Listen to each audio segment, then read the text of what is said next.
అమ్మా ఏం కొట్టాడు అసలు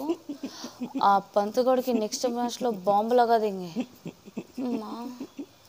నవ్వాపుకుంటున్నావురా ఫస్ట్ 5 మ్యాచెస్ మాకు అలవాటేలే నవ్వింది ఇంకో దాని గురించి కూడా మీ నెక్స్ట్ మ్యాచ్ ఎవరితోనో తెలుసా ఎవరితో చూడు ఈసారి ఎలా అయినా కప్ నందే చేసుకోవాలి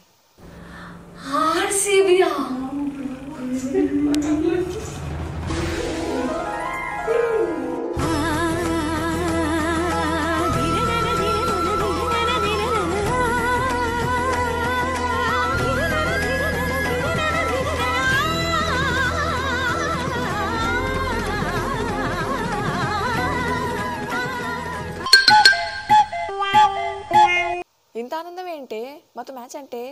ఇండియన్ సైకాలజీ మనం గెలకపోయినా పర్లేదు పక్కోడు మాత్రం అస్సలు గెలవద్దు సరే మా విషయం పక్కన పెట్టు పోయిన మ్యాచ్లో మీరేంటి బాగా కొట్టించుకున్నారంట కదా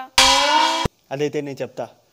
ఒక సుకుమార్ సినిమాకి డిఎస్పి కొట్టినట్టు ఒక శంకర్ సినిమాకి ఏఆర్ రెహమాన్ కొట్టినట్టు వీళ్ళు ఏసుడు వీళ్ళు కొట్టుడు వీళ్ళు ఏసుడు వాళ్ళు కొట్టుడు ఒక్క మాటలో చెప్పాలంటే ఇన్ని మాటలు చెప్పిన తర్వాత ఒక్క మాట ఏంట్రా పిచ్చ కొట్టుడు కొట్టినరా నువ్వేంటి నవ్వుతున్నావు మీరేమైనా తక్కువ వీళ్ళ టీం గురించి కూడా నేను చెప్తా వీళ్ళ టీం బ్యాట్స్మెన్ స్కోర్స్ ఉంటాయి 984880 3291 వెరీ ఫనీ ఐసే మీరేమైనా తక్కువనా మీరు ఎన్నిసార్లు లైన్ కట్టలేదు ఒకరి తర్వాత ఒకరు లొల్లి స్టార్ట్ అయ్యేటట్టుంది చాలా కట్టింగ్లు ఉన్నారా నీలో మీ టీం పేరుకే best batting lineup team score మాత్రం ఫోన్ నంబర్ కూడా దాటదు ఎందుకో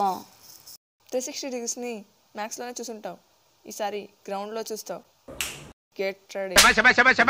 యార్కన్నా నువ్వు గూగుల్లో యూట్యూబ్లో చూసి ఉంటావు కానీ వాళ్ళు నువ్వు పిచ్ మీద చూస్తావు బుమ్రా రూపంలో ఈసారి మా హిట్ మ్యాన్ హిట్టింగ్కి రెడీగా ఉండు సింగ్ ఇస్ కింగ్ అని వినుంటావు ఇప్పుడు ఆ king is back Yuvraj Singh చూస్తావుగా మా కోహ్లీ ఆడించే ఆట గుమ్మైపోతావు మా రోహిత్ క్యాప్టెన్సీలో 3 కప్పులు కొట్టాం క్యాప్టెన్సీ గురించి చెప్పాల్సిన అవసరం లేదనుకుంటా చలో మరి ఎవరు గ్రేటో తేల్చుకుందాం ఆల్ ది బెస్ట్ సరే మా విషయం పక్కన పెట్టు మీరేంటి పోయిన మ్యాచ్లో బాగా కొట్టించుకున్నారంట కదా అదైతే నేను చెప్తా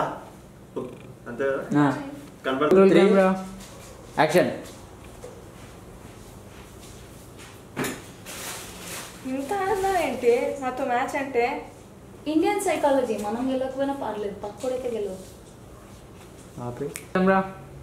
యాక్షన్ ఏంటి మీకు ఇంత ఆనందం మాతో మ్యాచ్ అంటే నవ్వుతుందిరా